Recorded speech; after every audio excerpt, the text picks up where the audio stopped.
driven something similar to this before in the form of a cat truck, but now it's time to try the real thing, the International ProStar. The climb up into the cab is one of the better entries we've seen on a bonneted 8x4 with two well-spaced steps. Big enough to stand on with both feet and the top one set back from the lower one, making it more like a natural staircase than the conventional ladder. There are also numerous grab handles, one at the rear of the door opening, a purpose-built handrail above the storage pocket on the door, and a further grab handle up on the A-pillar. Once inside, it's a nice airy cab with plenty of glass to let in light, and the light grey vinyl trim throughout helps make it lighter. The dash layout is very nice, with rosewood trim and the main gauge cluster and a nicely rounded unit in front of the driver, and all other controls within easy reach. There are numerous function controls on a single steering column stalk, and there's also cruise control on the steering wheel itself. The adjustment on the steering wheel is great, but Trevor could do with a little more rearwards adjustment in the seat, and driver Mike agrees. Probably just another couple of inches would do it, but as it is, it puts the driver a little closer to the throttle pedal than ideal and tightens the angle of your ankle on the throttle pedal. As we head off, the forward vision from the truck is a standout, with the bonnet virtually disappearing down in front. In fact, all Trevor can really see of the bonnet is the bug deflector on top of it. Rear vision is great, but the combination of a thick A-pillar, a quarter window bar and large encased mirrors does add up to a few blind spots to the sides. The mirrors on the passenger side are obstructed by the quarter window bar. The mirrors themselves are great, with the usual large flat upper mirror and a lower smaller convex one. As we head out onto the northern motorway, the ProStar picks up gears smoothly, with the Ultra Shift Plus making nice, clean, well-timed changes.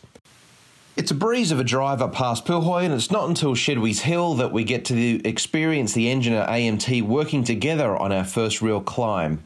We start the hill in 17th gear, and the AMT, in auto mode, makes nicely timed changes down to 11th gear, doing around 35 k's an hour up through the tight right-hander halfway up.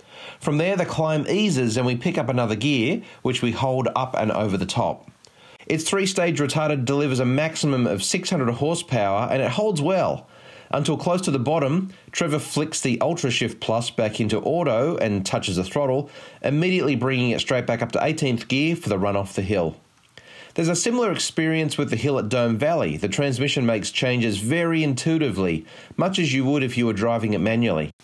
Possibly Trevor's only concern is that if he were driving a manual, he'd be inclined to let the engine pull down to 1100 RPM on climbs before downshifting due to the peak torque of this engine. But the Ultra Shift Plus is downshifting around 1300 RPM, though we're sure this could be adjusted through the adept electronics. Retardation is great on all the downshifts, and in Dome Valley, where the speed limit is 80k, it holds us back nicely at this speed in top gear. The road north is fairly typical of New Zealand highways, with some pretty bumpy sections.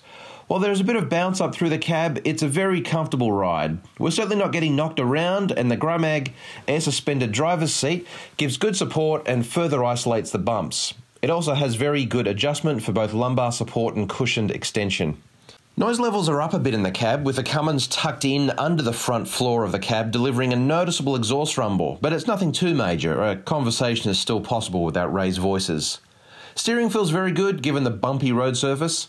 It drives nicely through the corners and needs no significant steering correction. In fact, it gives very good feedback through the wheel.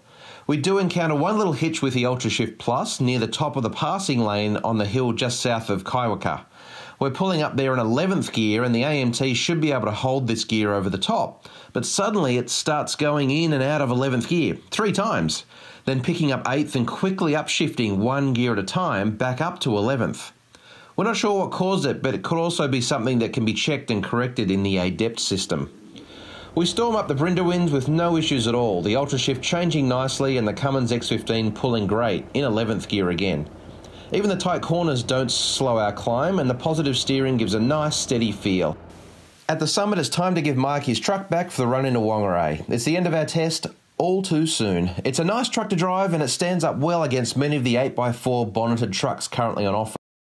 These trucks are being developed very much just for the NZ market and our current regulations. And in many cases, manufacturers are struggling with the problems of major development cost of producing what in world terms are low volume units.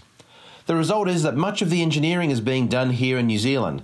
The ProStar certainly has some well thought out solutions, such as the cab entry, where others have not done so well. And as a package, it performs well with good ride and good handling.